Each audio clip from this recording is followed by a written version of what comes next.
வணக்கம் அன்புறவுகளே, எல்லாரும் அப்படி இருக்கிறீங்க? நல்லா இருக்கிறீங்களா? இன்றைக்கி பூஞ்சிக்காய் கறி நான் தேங்காய் பாலில் தான் செய்ய போகிறேன். எண்ணெய் இல்லாமல் வாங்க எப்படி செய்யலாமன்றதை பார்ப்போம். எண்ணெயை நாங்கள் குறைச்சி சாப்பிட்றது நல்லது. பூஞ்சிக்காயை சுத்தமாக கழுவி எடுத்துருக்கிறேன்.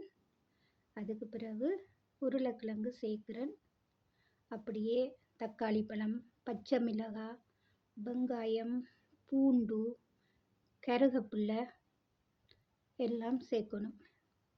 எல்லாம் உரடியாக சேர்த்துட்டு வெந்தயம், மிளகுத்தூள், மஞ்சத்தூள் இதெல்லாம் சேர்த்துட்டு பால் விட்டு தான் அவிய வைக்க போகிறேன். பாலில் வெந்ததுன்னு சொன்னால் நல்லா இருக்கும். திருப்பி தலைப்பால் விட்டு இறக்க வேண்டியது பாருங்க. உப்பு, மஞ்சத்தூள், சீரகத்தூள், மிளகுத்தூள் இதெல்லாம் சேர்த்துட்டு பாலையும் சேர்த்து நான் இப்போ வேக வைக்க போகிறேன். பாருங்கள், இப்போ நாங்கள் அடுப்பில் வைப்போம். பாருங்கள், நல்லா வெந்துட்டுது. வெந்த பிறகு மிச்சம் இருந்த பாலையும் ஊற்றியாச்சு. பாருங்கள், நல்லா இருக்குது பால் கறி.